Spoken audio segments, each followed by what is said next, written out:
Basin City, une ville double, une simple étape sur la route de l'Ouest et des jours meilleurs. Si vous la connaissiez mieux, vous l'appelleriez simplement Sin City, sans sourciller.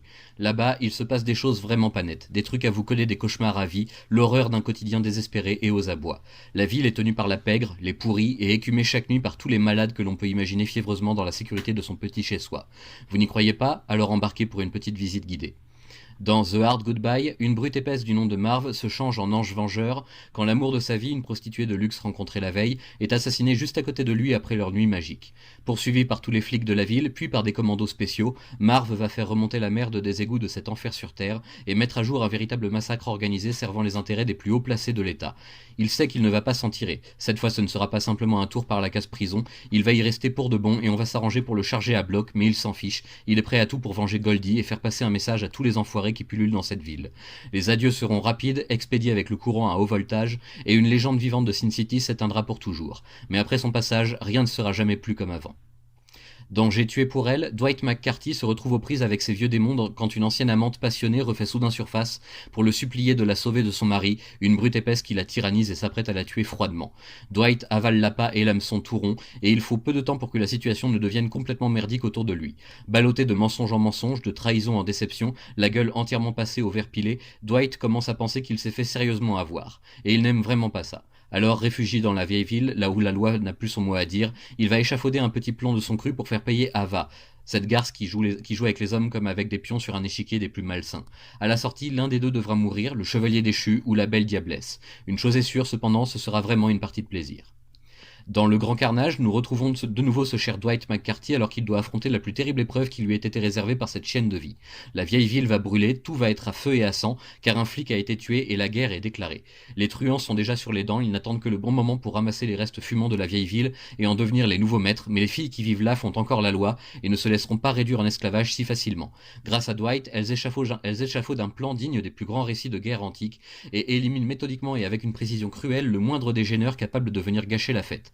Le grand carnage a commencé, il finira bientôt, et tout en haut de la chaîne de commandement, quelqu'un comprendra qu'il vaut mieux rester en dehors de la vieille ville et ne pas chercher des ennuis aux filles qui y font la loi et à leurs bras armés.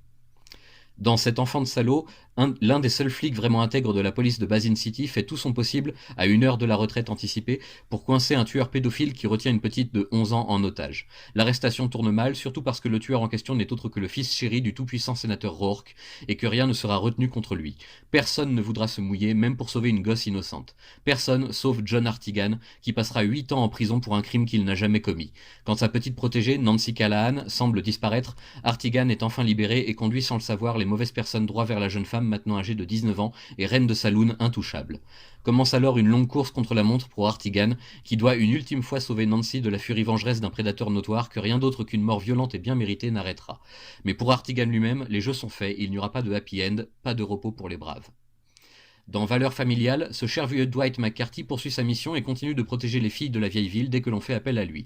En compagnie de la mortelle petite Mio, Dwight va remonter la piste d'un groupe d'assassins de la mafia qui a commis la bourde de trop au mauvais endroit au mauvais moment.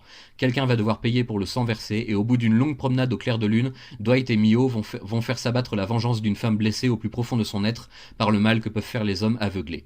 La mafia et les truands vont se déclarer la guerre après ça, sûrement, mais ce ne sera plus le problème de la vieille ville, la loi des filles règne partout, tout le temps. Dans Des filles et des flingues, justement, nous avons plusieurs petites occasions de constater qu'à Sin City, les femmes ont souvent leur mot à dire, un mot qui peut signifier la vie ou la mort d'à peu près n'importe qui. Les prostituées de la vieille ville en passant par les tueuses apprenties ou les femmes fatales, aucune ne fait marche arrière quand il s'agit d'exécuter un contrat ou de se salir les mains. À Sin City, comme dans la vieille ville, les femmes sont reines, guerrières, amantes et faucheuses tout à la fois. Enfin, dans L'Enfer en retour, un jeune soldat revenu du front appelé Wallace tombe nez à nez avec une jeune femme suicidaire qui se jette du haut d'une falaise. Après l'avoir sauvé, Wallace se retrouve dans les ennuis jusqu'au cou quand il entre malgré lui dans une conspiration militaire de haute volée qui va chercher ses racines jusqu'au cœur même de Sin City. Rien ni personne n'est à l'abri, rien ni personne n'en sortira indemne. C'est l'heure de la vengeance pour Wallace, mais ce qu'il recherche, c'est avant tout secourir cette femme, Esther, dont il ignore presque tout mais dont il est clairement tombé sous le charme. Et tandis que la ville tremble en cette nuit fatidique, les forces de police vont enfin devoir faire un choix et prendre position dans cette lutte sans fin contre le vice et le péché. À Sin City se trame quelque chose de vraiment moche, même au regard de toutes ces années passées à collectionner les déviances, et il est temps d'y mettre fin. Voilà ce que l'on peut trouver dans cet énorme omnibus sorti chez Rackham il y a quelques années maintenant pour le prix modique de 75 €, il me semble. Niveau conception du bouquin, on pourrait lui reprocher d'être un peu petit question hauteur, mais sans ça c'est du haut de gamme comme on en voit rarement. Je regrette simplement que la couverture retenue pour l'album ne représente pas Nancy Callahan, personnage assez central de toutes ces aventures nocturnes qui, pour certaines, font vraiment froid dans le dos. Avec Sin City, le légendaire Frank Miller nous plonge dans un enfer du quotidien dont il a le secret, une lutte incessante pour la survie même au pire des prix, où se croisent les chevaliers du temps jadis et les raclures de bas étage. Même dans la ville la plus pourrie du monde, il y a encore des âmes nobles qui font de leur mieux quand on leur en donne l'occasion, même si ça s'avère souvent fatal. La rédemption n'est pas quelque chose que l'on obtient facilement, mais on peut la croiser au détour d'une ruelle ou au bout d'une route sans fin dans le désert, si on sait prendre le bon virage. Le dessin est simplement magique, ce n'est pratiquement que du noir et du blanc, de l'ancrage blanc sur des pages noires, ou inversement, comme vous préférez, c'est juste saisissant de brutalité et d'efficacité.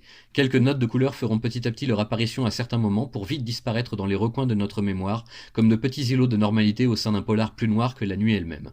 C'est violent, c'est brutal, c'est sexy aussi, bref, c'est du grand Frank Miller qui se lâche totalement sans pour autant verser dans la déviance politique facile qu'on lui connaît un peu trop malheureusement depuis quelques décennies. Les éditions Rackham ont fait avec cet omnibus un très beau travail, le papier est de qualité, épais et agréable au toucher, et fait parfaitement ressortir et ressentir ce contraste incroyable entre blanc et noir. Les pleines pages sont magnifiques au bas mot, et je me prends souvent à rêver posséder une planche originale de ces illustrations. Très souvent au cours de cette lecture, vous tomberez sur plusieurs pages de suite où il n'y a aucun texte, aucun bruit, si l'on peut dire, que du silence et de la violence gratuite ou bien des moments forts de simple observation entre prédateurs nocturnes. Pour celles et ceux qui connaissent Sin City avant tout grâce au légendaire film de Robert Rodriguez, co-réalisé par Frank Miller lui-même, cet omnibus vous prouvera que l'on savait encore faire du très bon travail d'adaptation d'une bande dessinée sur grand écran à l'époque, sans fioritures, sans chichi, que du bon et du fidèle. Le Hartigan incarné par Bruce Willis, le McCarthy de Clive Owen, le Marv spectaculaire de Mickey Rourke ou encore la Nancy Callahan de Jessica Alba, autant de souvenirs impérissables qui ont porté haut et fort les couleurs si sombres de cette anthologie. 7 albums, 2 films, des heures et des heures de lecture entre polar noir et thriller franc du collier, avec un humour parfois limite mais jamais dépassé, et une telle justesse dans la caractérisation de ces personnages et de leurs démons que c'en devient criminel. À l'image des visiteurs de passage, si vous débarquez à Sin City, si vous avez de l'argent à perdre et si vous recherchez une expérience unique en son genre, vous trouverez de quoi vous plaire. Faites un tour dans la vieille ville si vous l'osez, mais faites bien attention à vos mains baladeuses ou à vos paroles malheureuses, un rien peut vous expédier dans les marais où l'on ne risque pas de vous retrouver. Une lecture à ne pas mettre entre toutes les mains, et je conseille mon propre parcours, à savoir commencer par le film, je zappe le second qui contient trop de rallonges à mon goût même si c'était sympa de retrouver certains membres du casting, puis finir de s'achever avec la bande dessinée, merveilleusement traduite et travaillée par les équipes de Rackham chez nous. C'est mon petit conseil de fin d'année et une sorte de cadeau de Noël à mes lecteurs et auditeurs. J'espère que vous saurez retrouver votre chemin dans le noir par la suite.